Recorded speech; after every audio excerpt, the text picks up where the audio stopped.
Next topic is central armed police force. हाल ही में गृह मंत्रालय ने उल्लेख किया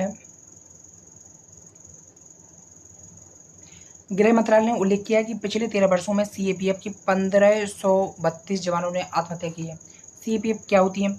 वर्तमान में 7 अलग अलग केंद्रीय सशस्त्र पुलिस बल, तो अभी तक इनकी संख्या कितनी है? 7 है।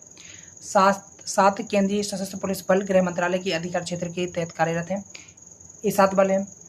एसएसबी सीमा सुरक्षा बल, इसका गठन 1963 में भूटान और नेपाल से लगी सीमा सुरक्षा के लिए किया गया था। इसके अलावा बीएसएफ है। बीएसएफ इसका गठन 1965 में किया गया था। यह पाकिस्तान बांग्लादेश के साथ लगने वाली भारतीय सीमाओं की सुरक्षा करता है। यह नक्सल विरोधी अभियान, संयुक्त राष्ट्र शांति स्थापना अभियान, आपदा प्रबंधन, सीमा क्षेत्र विकास कार्यक्रमों में भी योगदान देता है। आईटीबीपी यह भारत चीन सीमाओं की सुरक्षा के लिए गठित किया गया था। असम राइफल इसे ब्रिटिश चाय बागानों की सुरक्षा के लिए 1835 में कछार लेवी के रूप में गठित किया गया था। हालांकि 1917 में इसका नाम बदलकर असम राइफल कर दिया गया। यह भारत म्यांमार की सीमा की सुरक्षा करती है। इस पर दोहरा नियंत्रण है। प्रशासनिक नियंत्रण किसका है? गृह मंत्रालय का। और परिचालनात्मक नियंत्रण किसका है? भारतीय थल सेना या फिर रक्षा मंत्रालय का है। तो इसका ऑपरेशनल कंट्रोल किसके पास है? ऑपरेशनल कंट्रोल किसका है? डिफेंस मिनिस्ट्री का। तो ऑपरेशनल कंट्रोल किसका है? डिफेंस मिनिस्ट्री का। इसके बाद है सीआरपीएफ। इसे विधि के शासन, लोक व्यवस्था, आंतरिक सुरक्षा को बनाए रखने के लिए, सामाजिक सद्भाव को बढ़ावा देने के लिए 1939 में गठित किया गया था। तो सीआरपीएफ बेसिकली किसमें काम करती है? विधि का शासन, rule of law, public order and internal security, social harmony, इन सब की सेक्टर में काम करती है। इसके अलावा केंद्रीय औद्योगिक सुरक्षा बल कुछ संवेदनशील सार्वजनिक क्षेत्रों के उपक्रमों को एकीकृत सुरक्षा कवर प्रदान करने के लिए 1969 में गठित किया गया था। सीआईएसएफ महत्वपूर्ण सरकारी भवन, स्मारक, हवाई अड्डे, परमाणु प्रतिष्ठान, अंतरिक्ष प्रतिष्ठान, दिल्ली मेट्रो आदि की सुरक्षा करती है। राष्ट्रीय सुरक्षा गार्ड या फिर एनएसजी विविध आतंकी, अब जो हमने जितनी पढ़ी है इनको हम इस फॉर्मेट में वहाँ पर दिखा सकते हैं। केवल नाम लिखिए। सेंट्रल आर्म फोर्स सीएपीएफ, यहाँ पर लिख दो सीएपीएफ।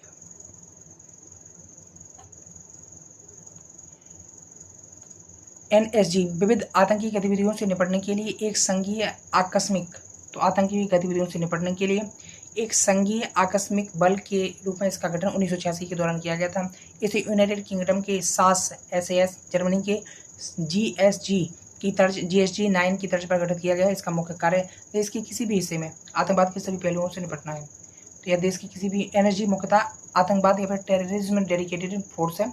आतंकवाद की जो भी आतंकवाद की घटना होती है उनके मामले में त्वरित प्रतिक्रिया देने के लिए इसका गठन किया गया है। अब से सीपीएफ से जुड़ी मामले कौन कौन से हैं?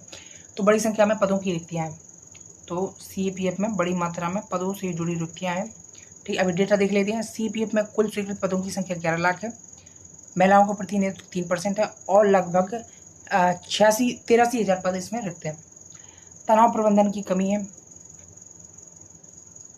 तो तनाव प्रबंधन की कमी है। उदाहरण के लिए बड़ी मात्रा में आत्महत्या की घटनाएं होती हैं। तो गृह मंत्रालय के अनुसार पिछले 13 वर्षों में 1500 से अधिक आत्महत्या की घटनाएं हुई हैं। सशस्त्र बलों का नौकरशाहीकरण और पदोन्नति में दर में गिरावट। अभी सबसे ज़्यादा जो सेंट्रल आर्म पुलिस फोर्स है उनमें सबसे ज़्यादा जो विवाद का मुद्दा है वह ये है कि प्रमोशन समय पर ना हो पाना। सामान्यतः सीएपीएफ के शीर्ष पदों पर आईपीएस अधिकारियों को नियुक्त किया जाता है। इससे सुरक्षा बलों पर निराशाजनक प्रभाव पड़ता है। उनकी प्रभावशीलता भी प्रभावित होती है।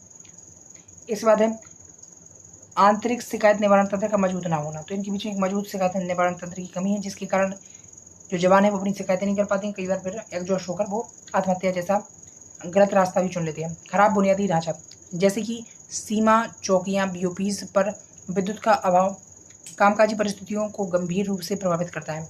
आधुनिक हथियारों की कमी, सीपीएफ से आधुनिक हथियारों, रक्षा वस्त्रों, उपकरणों की कमी का सामना कर रही है। साथ ही ऐसा माना गया है कि इनकी खरीद प्रक्रिया अत्यंत जटिल होती है। इनकी खरीद में बहुत अधिक समय लग जाता है। राज्यों की मांग, राज्यों की मांग, राज्यों में कानून और व्यवस्था के मुद्दे से निपटने के लिए सीएपीएफ पे अत्यधिक निर्भर है। सबसे पहले सीएपीएफ के प्रदर्शन को बेहतर बनाने के लिए क्या उपाय किए जा सकते हैं। सबसे पहले है राज्यों में विशेष बल, कानून और व्यवस्था,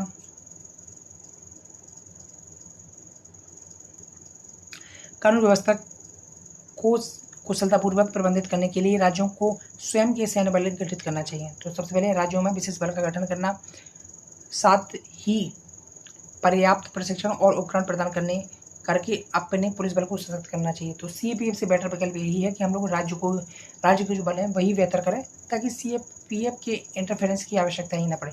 नेक्स्ट है प्रशिक्षण विधियों को उन्नत बनाना। प्रशिक्षण विधियों के कोई नवीनतम आवश्यकताओं के अनुसार सुधार किया जाना चाहिए। प्रशिक्षण कार्यक्रम को अपडेट किया जाना चाहिए। इसके बाद महिला प्रतिनिधित्व अभी कितना है, 3% के स्तर पे है, तो इसको भी बढ़ाया जा सकता है। तो अभी 3% के स्तर पे है, तो इसको बढ़ाया जाना चाहिए। उनके लिए एक अलग प्रशिक्षण कार्यक्रम भी शुरू किया जा सकता है। अग्निवीरों को शामिल करना है। सीपीएफ में अग्निवीरों को शामिल करने के लिए करने हेतु उनके लिए निर्धारित 10% आरक्षण के मौजूदा प्रावधान को सभी सीएपीएफ में ठीक से लागू किया जाना चाहिए। इसके अलावा रिक्तियों को भरने के लिए अलग अलग अभियान को भी संचालित किया जाना चाहिए। शिकायत निवारण, एक ऐसे दक्ष शिकायत निवारण तंत्र को स्थापित किया जाना चाहिए जो पदोन्नति में देरी, कार्मिकों के बीच टकराव और कार्यस्थल पर उत्पीड़न के मुद्दे का निपटान करने में सक्षम हो। बल को तनाव मुक्त करना, कार्मिकों के मनोबल और कल्याण में सुधार के लिए, तो मनोबल और कल्याण में सुधार के लिए विशेष अधिक प्रशिक्षण करने की व्यवस्था की जानी चाहिए। साथ ही उनके तनाव को कम करने के लिए वैज्ञानिक तरीकों को अपनाया जाना चाहिए। और इसके अलावा प्रमोशन पॉलिसी जो है उसमें भी सुधार किया जाना चाहिए।